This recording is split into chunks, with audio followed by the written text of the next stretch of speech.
Hello my dear children, welcome back. आज है day 5 of the 30 days preparation plan, जिसमें हम डिस्कस करने वाले हैं important terms, important concepts, keywords and everything that is related to chapter 5 organising, जो आपके लिए जानना बहुत ही जरूरी है before your CBSE board exam 2026 as well as your CUET 2026 या किसी और कॉम्पिटिटिव एग्जाम के लिए।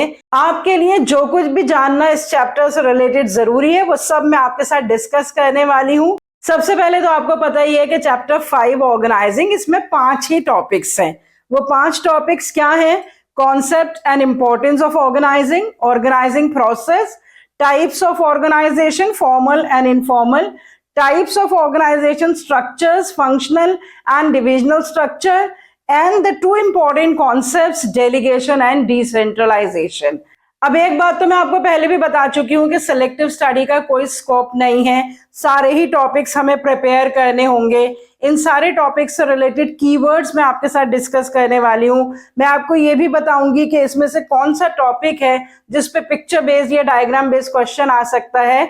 लेकिन जिन टॉपिक्स पे आपको ज्यादा फोकस करना है, जो टीचर्स के फेवरेट टॉपिक्स होते हैं या जिस पर हमेशा ही क्वेश्चन आता है, वो 2 टॉपिक्स हैं, organisation structures and delegation and decentralisation.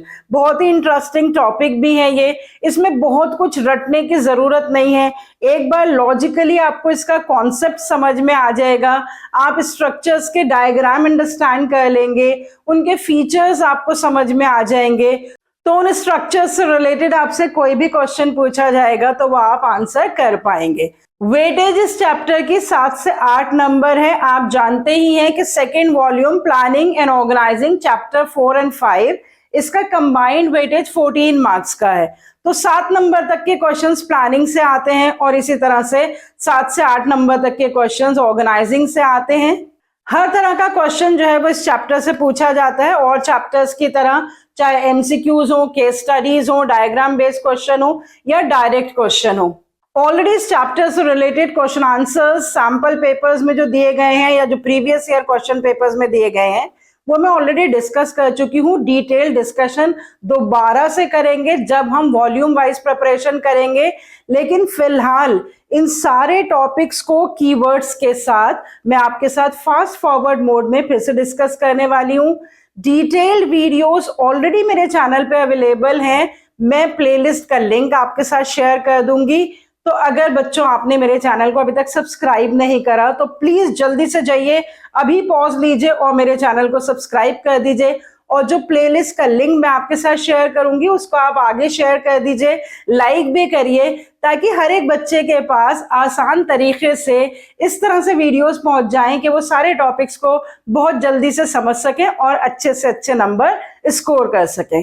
तो चलिए शुरू करते हैं। सबसे पहले ऑर्गेनाइजिंग के कॉन्सेप्ट से। यहाँ मैंने लिखा है कि ऑर्गेनाइजिंग जो है वो 2 तरह से अंडरस्टैंड किया जाता है, एक होता है स्टैटिक कॉन्सेप्ट और एक होता है डायनामिक कॉन्सेप्ट। तो जब हम स्टैटिक कॉन्सेप्ट की बात करते हैं तो हम बात करते हैं ऑर्गेनाइजेशन स्ट्रक्चर की, ऑर्गेनाइजेशन का ढांचा जो कि सुपीरियर सबऑर्डिनेट रिलेशनशिप से बना होता है। और जब हम डायनामिक कॉन्सेप्ट की बात करते हैं तो हम बात करते हैं ऑर्गेनाइजिंग प्रोसेस की, कि एक ऐसा प्रोसेस जिसमें सीरीज ऑफ फंक्शंस परफॉर्म करके उस प्रोसेस को कंप्लीट किया जाता है, और जो उस प्रोसेस का आउटकम होता है वही होता है ऑर्गेनाइजेशन स्ट्रक्चर।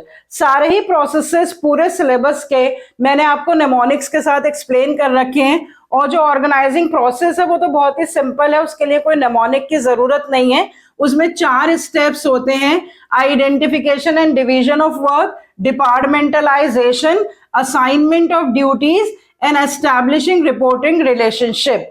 तो जो आइडिया वर्ड है उसी को थोड़ा सा चेंज करके IDAE, इससे हमें ऑर्गेनाइजिंग प्रोसेस बहुत अच्छे से याद हो जाता है।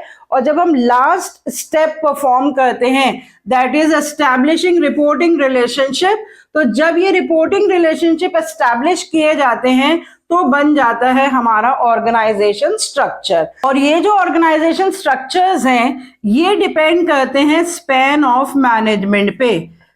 स्पैन ऑफ मैनेजमेंट एक इंपॉर्टेंट टर्म है जो आपको समझनी बहुत ही जरूरी है। स्पैन ऑफ मैनेजमेंट का मतलब होता है the number of subordinates that can be effectively supervised by a superior.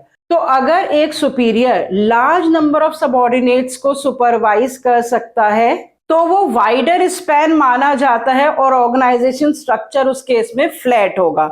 लेकिन अगर नैरो स्पैन होगा तो वाइडर स्ट्रक्चर होगा। और जो स्ट्रक्चर्स होते हैं या तो on the basis of functions create किए जाते हैं, उन्हें कहते हैं फंक्शनल स्ट्रक्चर, या on the basis of divisions, zones, इस तरह से प्रोडक्ट वाइज जब क्रिएट किए जाते हैं they are called as the divisional structure.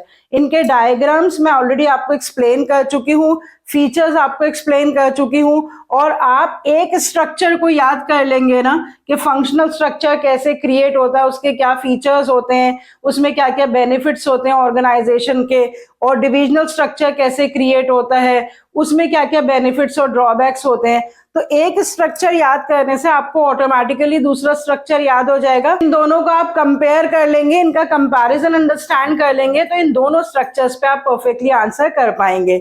और ये दोनों ही स्ट्रक्चर्स फॉर्मल ऑर्गेनाइजेशन में डेलिबरेटली क्रिएट किए जाते हैं। तो फॉर्मल ऑर्गेनाइजेशन कौन सी ऑर्गेनाइजेशन होती है? जो कि टॉप मैनेजमेंट डेलिबरेटली क्रिएट करती है।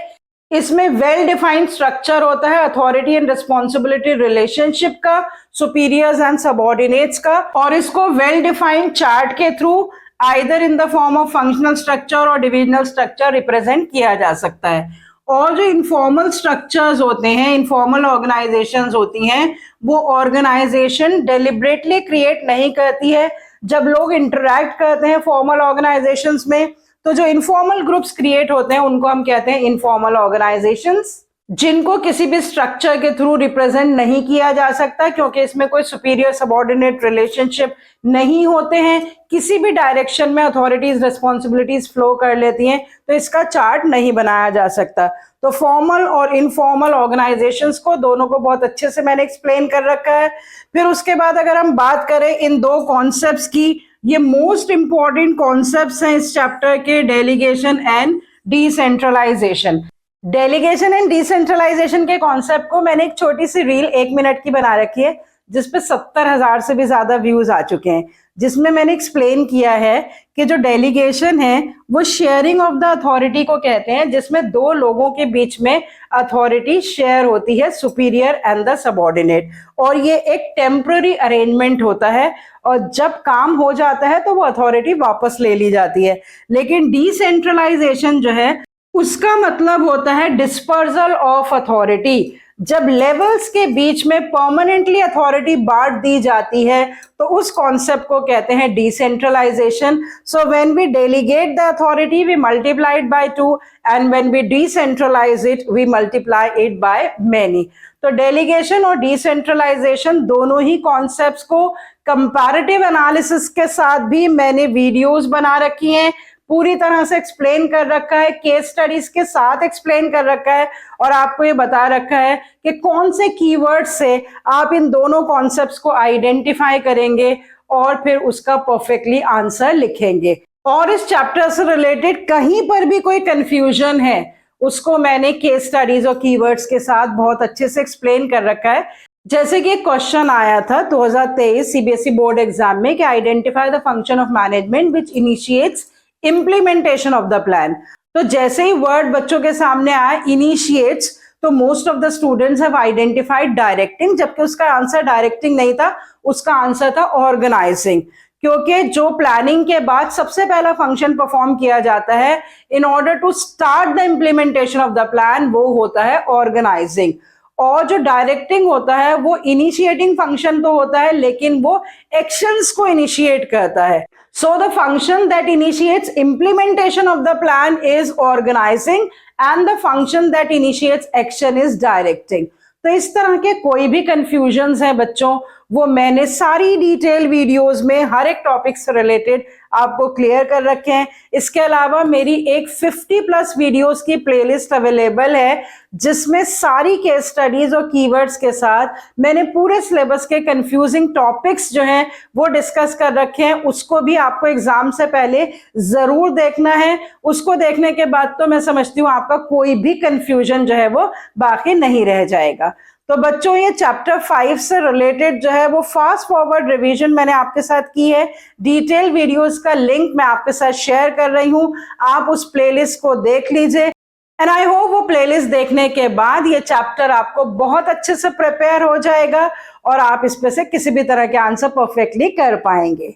सो goodbye, see you next time with a discussion of chapter 6 staffing. Stay healthy and connected.